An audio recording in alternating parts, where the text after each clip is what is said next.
میں گھٹنوں پر سر رکھے اپنے بال نوچ کر رو رہی تھی۔ خوف کے مارے مجھ سے بولا بھی نہیں جا رہا تھا۔ میرا دل اس قدر تیزی سے دھڑک رہا تھا کہ جیسے سینہ چیر کر باہر آ جائے گا۔ مجھے اس پل اپنے باپ سے شدید نفرت محسوس ہوئی تھی۔ باپ تو بیٹیوں کی عزت کے محافظ ہوتے ہیں، ان کا ایک ایک بال بھی زمانے کی نظر سے چھپا کر رکھتے ہیں، مگر ہمارا باپ نہ جانے ہم سے اتنی نفرت کرتا تھا کہ سب جانتے بوجھتے ہمیں اس آگ میں جھونک دیا۔ میں سسک سسک کر رو رہی تھی۔ پچھلے 1 گھنٹے سے میری باجی کی چیخنے چلانے کی آوازیں آ رہی تھیں۔ ان کی ہر دل خراش چیخ میرے دل پر ضرب چلا رہی تھی۔ میں کس سے مدد مانگتی، کس کو پکارتی؟ یہاں تو قانون کے محافظ عزت کے لٹیرے بنے بیٹھے تھے۔ خوف کے مارے میرا پورا وجود کانپ رہا تھا۔ میرے رونے کی آواز وہاں گونج رہی تھی کہ تبھی جیل کی سلاخوں پر ایک چھڑی نے دستک دی۔ اس چھڑی کی آواز آنا تھی کہ میں سہم کر فوراً اس کال کوٹری کے کونے سے جا لگی۔ وہ چھڑی کی آواز میری روح تک میں سنسنی دوڑا دیتی تھی۔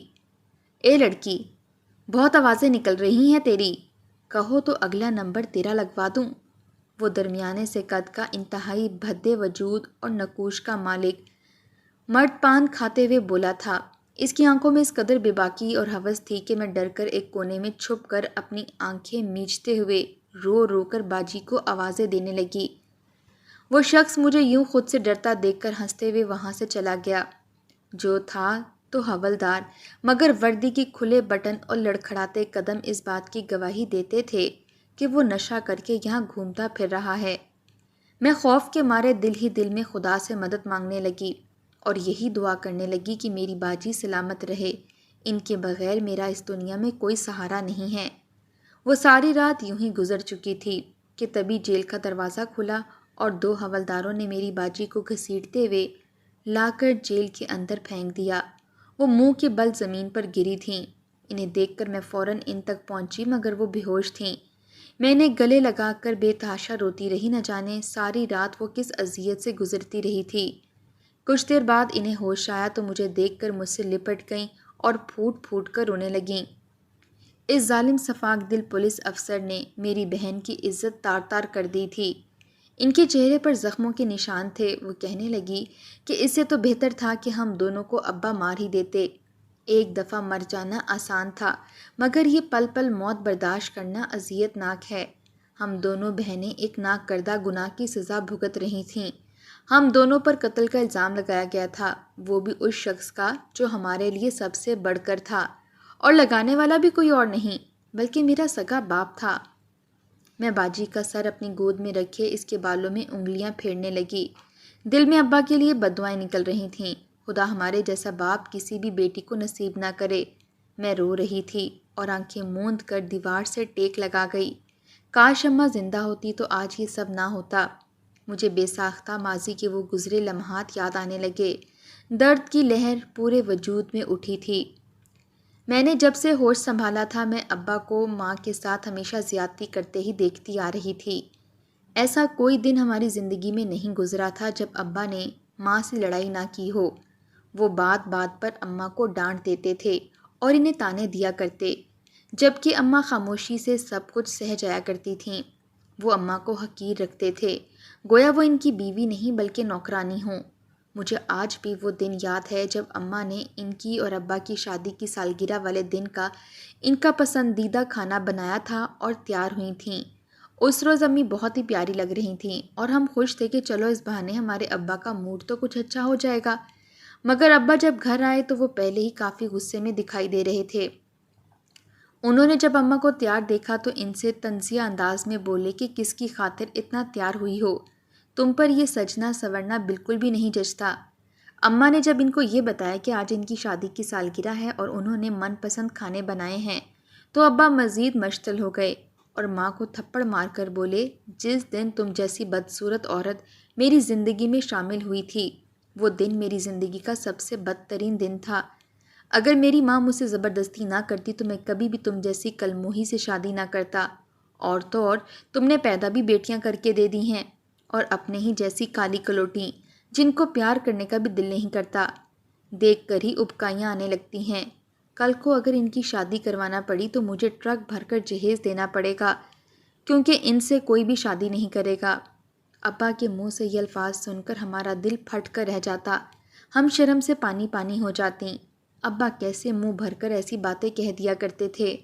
اماں ابا کے الفاظ سن کر سر جھکائے رونے لگی تھی۔ ان کی تو عزت کی دھجیاں اڑا دی گئی تھیں۔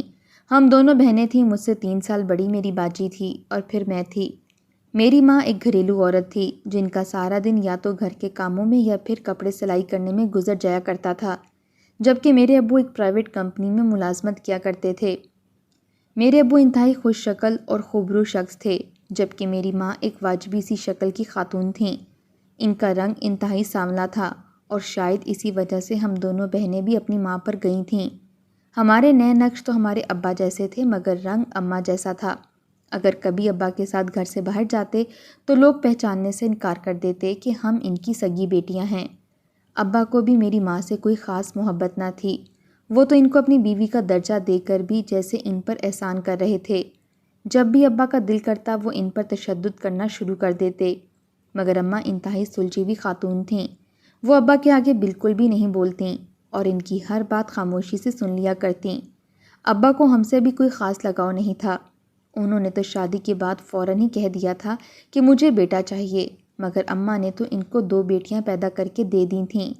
تیسری بار جب اماں حاملہ ہوئیں تو ڈاکٹر نے بتایا کہ وہ تیسری بیٹی کو جنم دینے والی ہیں۔ اتنا سننا تھا کہ ابا اماں کو گھر لے آئے اور تشدد کرنے لگے۔ انہوں نے اماں کو اس روز اتنا مارا کہ وہ لہو لہان ہو گئیں۔ وہ بے ہوش ہو چکی تھیں۔ ان کی طبیعت مزید خراب ہونے لگی۔ جب ہم انہیں ڈاکٹر کے پاس لے کر گئے تو ڈاکٹر نے بتایا کہ اماں کا بچہ دنیا میں آنے سے پہلے ہی مر چکا ہے، اور اسی کے ساتھ انہوں نے بتایا کہ اماں اب دوبارہ کبھی ماں نہیں بن سکیں گی۔ اماں نے جب یہ سنا تو وہ بہت روئیں اور گھر آ کر ابا کو بھی بتایا، مگر ابا کو جیسے اس سے کوئی فرق نہیں پڑتا تھا، نہ ہی وہ اپنے کیے پر شرمندہ تھے۔ اماں کمرے کے ایک کونے میں پڑی روتی رہیں، سسکتی رہیں۔ یہ تو خدا کی تخلیق ہوتی ہے، وہ کسی کو سفید اور کسی کو کالے رنگ سے نواز دیتا ہے۔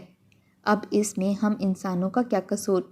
مگر ابا جیسے لوگ ہمیں حقیر سمجھا کرتے تھے۔ انہوں نے میری ماں کی زندگی دن بدن مزید اجیرن بنا دی۔ وہ ان کو اپنے کمرے سے بھی نکال چکے تھے۔ سارا دن اماں گھر کے کام کاج میں لگی رہتیں۔ جیسے ہی ابا گھر آتے تو ان پر حکم چلانے لگتے۔ وہ اماں کو تو نام سے کبھی بلایا ہی نہیں کرتے تھے، کبھی کل موہی تو کبھی کالی کلوٹی، اور ایسے کئی بے عزت کرنے والے ناموں سے انہیں پکار کر تذلیل کیا کرتے تھے۔ میری اماں چھپ چھپ کر روتی رہا کرتیں۔ اگر کھانے میں ذرا سا بھی نمک مرچ میں اعتدال نہ ہوتا تو وہی کھانا ماں کے اوپر پھینک کر ان پر تشدد شروع کر دیا کرتے اور پھر ساری رات ان سے اپنی ٹانگیں دبواتے رہتے۔ ماں کی آنکھ لگ جاتی تو انہیں مارنا پیٹنا شروع کر دیا کرتے تھے۔ ہم تو ابا کے سامنے جانے سے بھی کتراتی تھیں، ہمیں ان سے بہت خوف آتا تھا۔ جب چھوٹی تھیں تو ابا کے دل میں بہت محبت تھی، مگر جیسے جیسے ہوش سنبھالا اور ابا کا رویہ ہمارے سامنے آیا تو ہمارے دل میں ان کے لیے نفرت سی ابھرنے لگی۔ ہمیں ان سے کوئی لگاؤ نہ تھا، ہمیں بس اپنی ماں سے ہی محبت تھی۔ ایک روز ابا گھر آئے تو ان کے ساتھ ایک عورت بھی موجود تھی۔ ابو نے ہمیں طنزیہ لہجے میں بتایا کہ یہ ان کی دوسری بیوی ہے اور آج سے یہ اس گھر کی مالکن بن کر رہے گی۔ میری ماں کے پیروں کے نیچے سے زمین ہی نکل چکی تھی۔ وہ اپنی نئی نویلی بیوی کو لے کر کمرے میں چلے گئے۔ بلا شبہ وہ عورت انتہا کی حسین تھی، بالکل میرے ابا جیسی۔ میری اماں کی تو اس عورت سے کوئی برابری ہی نہ تھی۔ اس کے آنے کے بعد ہماری زندگیاں مزید اجیرن ہوتی چلی گئیں۔ اس نے تو ہماری زندگی عذاب بنا کر رکھ دی تھی۔ ہم تینوں ماں بیٹیاں بس اس گھر میں نوکرانی کی حیثیت سے رہ چکی تھیں۔ اس سے زائد ہماری کوئی عزت نہ تھی۔ ہماری سوتیلی ماں جس قدر حسین تھی اتنی ہی مغرور بھی تھی۔ وہ ابا کے ساتھ بھی کافی بدتمیزی بھرے لہجے میں بات کیا کرتی اور انہیں وہیں پر سنا دیا کرتی تھیں، جبکہ ابا تو ان کے پیچھے پیچھے پھرتے رہا کرتے تھے۔ میرے ابا کو تو ایک حسین عورت چاہیے تھی جو کہ ان کو مل چکی تھی۔ اب جب من پسند عورت ان کے پاس تھی تو وہ کیوں نہ اس کی قدر کرتے۔ رات ہوتی تو وہ میری اماں کو کمرے میں بلا لیتے اور پھر وہ جان بوجھ کر میری اماں کی تذلیل کرتے، ان سے اپنے پیر دبواتے اور پھر انہیں پیروں کی ٹھوکر مار کر دور گرا دیتے اور کچھ اور کام کرنے کا حکم دے دیتے۔ ماں تو بس ان کی نوکرانی بن کر رہ چکی تھی۔ میری ماں جب کمرے سے باہر نکلتی تو ان کی آنکھوں سے آنسو جاری ہوتے تھے۔ وہ دوپٹے سے آنسو پونچھ کر رونے لگتیں۔ وہ روزانہ باہر سے کھانا منگوایا کرتے، خود وہ کئی قسم کے پکوان بنا کر کھاتے رہتے، مگر ہمیں سوکھی روٹی کھانے کو دیتے تھے۔ کچھ ماہ بعد سوتیلی ماں حاملہ ہو گئی تو ابا کی خوشی کا کوئی ٹھکانہ نہ رہا۔ انہوں نے خاص طور پر میری ماں کو تاکید کی کہ وہ سوتیلی ماں کا خاص خیال رکھیں۔ میری ماں کے دل میں ان کے لیے کوئی نفرت موجود نہیں تھی۔ وہ تو سوتیلی ماں کے حاملہ ہونے پر بے حد خوش تھیں۔ وہ اپنے ہاتھوں سے ان کے لیے کھانا بنا کر لاتی اور ان کا خیال رکھا کرتی تھیں، مگر اس کے باوجود سوتیلی ماں کے نخرے ہی ختم نہیں ہوا کرتے تھے۔ وہ جان بوجھ کر میری ماں کو ابا سے ڈانٹ پڑواتی تھیں۔ کچھ ماہ بعد سوتیلی ماں نے ایک بیٹے کو جنم دیا تو ابا خوشی سے پھولے نہیں سما رہے تھے۔ اس نے پورے گاؤں میں مٹھائی بانٹی تھی۔ ہم لوگ بھی خوش تھے کہ ہمارا چھوٹا سا بھائی اس دنیا میں آ چکا ہے۔ وہ بالکل ہمارے ابا جی جیسا تھا، سفید اور ان جیسے نئے نقش کا مالک۔ میرا بہت دل چاہا کہ میں جا کر اپنے بھائی کو گود میں اٹھاؤں اور اس سے پیار کروں۔ میں نے جب ماں سے اس خواہش کا اظہار کیا تو وہ مسکرا اٹھیں اور بولی، ہاں ضرور آؤ، ہم ان سے مل کر آتے ہیں۔ میری ماں آ گئی تھی اور ہم ان کے پیچھے تھے۔ کمرے میں ابا اور سوتیلی ماں موجود تھے۔ اماں نے جو ہی آگے بڑھ کر سوتیلی ماں کی گود سے بچے کو اٹھایا تو ابا غصے میں آگ بگولا ہو گئے۔ فوراً ماں کے ہاتھ سے بچے کو چھین کر واپس سوتیلی ماں کو تھمایا اور ایک زناٹے دار تھپڑ میری ماں کے چہرے پر مار دیا۔ ان کے چہرے پر ابا کی انگلیوں کے نشان بن چکے تھے۔ وہ حقارت بھرے لہجے میں بولے، تمہاری ہمت کیسے ہوئی میرے بیٹے کے پاس بھی بھٹکنے کی، منحوس عورت! تم نے اپنے غلیظ ہاتھوں سے میرے بیٹے کو چھونے کی کوشش بھی کیسے کی؟ میں تم جیسی اور تمہاری بیٹیوں جیسی منحوسوں کو اپنے بیٹے کے قریب بھٹکنے نہیں دوں گا۔ دفع ہو جاؤ، نکل جاؤ اس کمرے سے۔ میری ماں حیرت سے دیکھنے لگی اور پھر طیش میں آ کر بولی کہ تمہارا بیٹا ہے تو اس سے ہماری بھی تو کوئی رشتہ ہے۔ مجھے نہ صحیح اپنی بیٹیوں کو اپنے بھائی سے ملنے دو۔ بے شک ماں الگ ہے مگر باپ تو ان بچوں کا ایک ہی ہے۔ اتنا سننا تھا کہ سوتیلی ماں بولی، ہائے ہائے، اپنی زبان بند کرو، کینچی کی طرح تمہاری زبان چل رہی ہے۔ خبردار جو اپنی ان بیٹیوں کو میرے بیٹے سے ملانے کی کوشش بھی کی۔ کہاں میرا بیٹا اور کہاں تمہاری کلموہی بیٹیاں؟ خبردار جو ان کو میرے بیٹے سے ملانے کی کوشش بھی کی تو۔ ابا غصے سے آگ بگولا ہو چکے تھے۔ انہوں نے اماں کو گردن سے دبوچ لیا اور ان کا گلا دبا کر بولے، تیری ہمت کیسے ہوئی مجھ سے زبان چلانے کی؟ اتنی اوقات ہو گئی ہے تیری کہ تو میرے سامنے زبان چلائے گی؟ اماں کا سانس لینا دوبھر ہو چکا تھا۔ میں اور میری بہن ڈر کر آگے بڑھے اور ابا اور اماں کو چھڑوانے لگے، مگر ابا نے ہمیں غصے سے ٹھوکر مار کر گرا دیا اور اماں کو مارنے کی کوشش کرنے لگے۔ ہم دونوں بہنیں تو خوف کے مارے کانپ رہی تھیں اور ابا نے اماں کا گلا اس قدر مضبوطی سے پکڑ رکھا تھا کہ کچھ ہی دیر بعد اماں تڑپ تڑپ کر مر گئیں۔ اماں فرش پر گری تڑپ رہی تھی۔ ان کا گلا بالکل دھنس چکا تھا۔ ان کی سانس کی نالی تو گویا ٹوٹ چکی تھی۔ ہم نے ابا کی بہت منتیں کیں کہ ماں کو ڈاکٹر کے پاس لے جاؤ، مگر ابا ہمیں گالیاں دینے لگے اور بولے کہ مر جائے تو اچھا ہے، کم از کم میری جان تو چھوٹے گی۔ میں اور باجی روتے ہوئے اماں کو اٹھانے لگیں، مگر وہ تڑپ تڑپ کر دم توڑ چکی تھیں۔ ہم نے سمجھا کہ شاید ابھی بھی ان میں زندگی کی رمق باقی ہے۔ میں نے اور باجی نے فیصلہ کیا کہ ہم ان کو ڈاکٹر کے پاس لے جائیں گے۔ ہم نے انہیں اپنے ہاتھوں پر ہی اٹھایا اور گھر سے باہر لے جانے لگے۔ چکر آنے کی وجہ سے اور آنکھوں میں آنسو ہونے کی وجہ سے ہم بار بار ٹھوکر کھا رہے تھے، مگر تبھی ابا نے ہم دونوں کو بالوں سے پکڑ کر واپس گھر کے اندر لائے اور اماں ہمارے ہاتھوں سے چھوٹ کر زمین پر گر گئی۔ اماں تو کب کا دم چھوڑ چکی تھی۔ ابا سوتیلی اماں سے کہنے لگے، یہ تو مر چکی ہے، کہیں باہر والوں کو خبر ہو گئی تو بہت بڑا مسئلہ کھڑا ہو جائے گا۔ سوتیلی ماں نے حقارت بھری نظروں سے ہمارے ابا کو دیکھا اور پھر ابا کو اشارہ کر کے سرگوشی میں نہ جانے کیا کہنے لگیں کہ ابا کچھ سوچ میں پڑ گئے اور پھر شیطانی مسکراہٹ چہرے پر سجا کر ان کی بات مان گئے۔ ہمیں تو اماں کی موت نے اس قدر تکلیف دے دی تھی کہ ہمیں کچھ ہوش نہ تھی۔ کچھ دیر بعد گھر میں پولیس کو دیکھ کر ہمارے ہوش اڑ گئے۔ اس سے بھی بڑی قیامت ہم پر تب ٹوٹی جب ابا نے ہمیں پولیس کے حوالے کرتے ہوئے کہا کہ لے جائیں ان لڑکیوں کو، انہوں نے اپنی ماں کو مار دیا ہے۔ ہمارے تو پیروں کے نیچے سے زمین ہی نکل چکی تھی۔ آخر ابا ہمارے باپ ہو کر اتنا بڑا کھیل ہمارے ساتھ کیسے کھیل سکتے تھے؟ پولیس ہمیں پکڑ کر اپنے ساتھ لے گئی اور لے جا کر ہمیں پہلے تو مردوں کے جیل میں ہی بند کر دیا۔ ہم دونوں کو تو یہاں کے قانون اور کچہریوں کا کچھ بھی علم نہیں تھا۔ ہم دونوں ایک دوسرے سے لپٹی پڑی تھیں اور بس ایک ہی بات کہتی رہیں کہ وہ ہماری ماں تھی۔ ہم اپنی ماں کا قتل کیسے کر سکتے تھے؟ یہ سراسر جھوٹ ہے، ہم بھلا اپنی ماں کا قتل کیوں کریں گے؟ وہاں پر کوئی بھی لیڈی کانسٹیبل موجود نہیں تھی، بلکہ سبھی مرد تھے۔ ہمیں یہاں پہ پکڑ کر لانے والے بھی سارے مرد ہی موجود تھے۔ ایک حوالدار ہمارے پاس آیا اور ہم سے بیان لینے لگا۔ ہم اسے سب کچھ سچ بتانے لگے، جسے سننے کے بعد ہمیں لگا کہ شاید وہ ہمیں چھوڑ دے گا، مگر وہ تو میرے باپ جیسا ہی انتہائی گھٹیا انسان تھا۔ وہ ہنس کر بولا، یہاں ہر کوئی ایسی ہی کہانیاں بنا کر سناتا ہے اور خود کو بے گناہ ثابت کرتا ہے۔ آج تک بڑے بڑے قاتلوں نے اپنا قصور نہیں مانا، تو تم جیسی تیز ترار لڑکیاں بھلا کہاں مانو گی؟ اتنا کہنے کے بعد وہ ہمیں وہیں پر پھینک کر چلا گیا۔ ہم دونوں بہنیں گلے لگ کر رونے لگیں۔ ہم نے تو ٹھیک سے اپنی ماں کا چہرہ بھی نہ دیکھا تھا، وہ تو یوں ہی صحن میں پڑی تھی۔ نہ جانے ابا نے ان کو دفنایا تھا بھی یا نہیں۔ جیسے ہی رات ہونے لگی تو ہر سو اندھیرا پھیلنے لگا۔ ہم بہت زیادہ ڈر چکی تھیں۔ میری عمر اس وقت 15 سال تھی، جبکہ میری باجی 18 سال کی تھی۔ کچھ دیر بعد ایک حوالدار وہاں آیا اور ہم دونوں کو اٹھا کر اس جیل کے ایک اندرونی حصے کی جانب لے جانے لگا۔ وہ اس جیل کے اندر ہی سیڑھیوں سے اتر کر تہہ خانوں میں موجود جیلوں میں ہمیں لے جا کر بند کرنے لگا۔ وہاں پر تو کئی لڑکیاں قید تھیں، مگر حیرت کی بات تو یہ تھی کہ یہاں کوئی حوالدار عورت موجود ہی نہیں تھی۔ جہاں پر ہمیں بند کیا گیا تھا وہاں سارے مرد ہی مرد تھے۔ وہاں ڈیوٹی پر تعینات حوالدار ہمیں بری نظر سے دیکھتا۔ جب تہہ خانے میں لایا گیا تو وہاں 2-3 جیلوں میں 3-4 لڑکیاں اور بھی قید تھیں، جن کی حالت اس قدر بری تھی کہ انہیں دیکھ کر ہمیں اپنی فکر ستانے لگی۔ وہ ہمیں وقت پر کھانے کو نہ دیتے تھے، اور کھانا دینے کے لیے جو حوالدار آتا تھا وہ اتنی بری نظروں سے ہمیں دیکھ رہا تھا کہ ہماری جان ہی نکل جاتی۔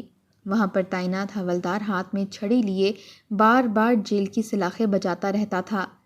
ہمیں یہاں آئے ہوئے 2 دن ہی ہوئے تھے کہ ہم نے یہاں کا سارا ماحول دیکھ لیا تھا۔ وہ حوالدار جیل سے ایک لڑکی کو نکال کر افسر کے دفتر میں لے جایا کرتے اور پھر ساری رات وہاں سے چیخنے چلانے کی آوازیں آتی رہتی تھیں۔ ہم خوف کے مارے دونوں بہنیں بس خدا سے دعا کیا کرتیں کہ یا تو ہمیں موت دے دے یا اس جیل سے نکال دے، کم از کم ہماری عزت تو بچ جائے گی، مگر ایسا نہ ہوا۔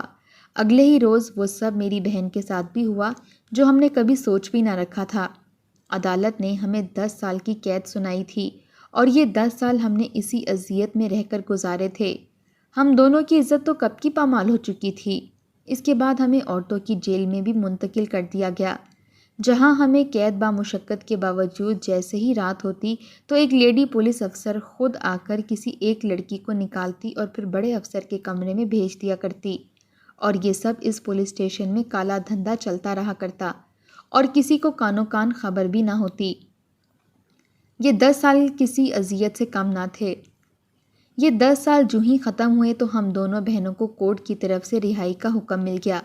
اب کیا فائدہ، نہ عزت بچی تھی اور نہ ہی وقت۔ ہم جاتے بھی تو کہاں؟ دونوں بہنوں نے اپنا حلیہ درست کیا اور پولیس اسٹیشن سے نکل کر باہر آ گئیں۔ ہم دونوں کا کوئی ٹھکانہ نہیں تھا، اس لیے سوچ لیا کہ اب کسی کے گھر میں کوئی نوکری کر لیں گے یا پھر کسی ادارے میں جا کر رہنے لگیں گی۔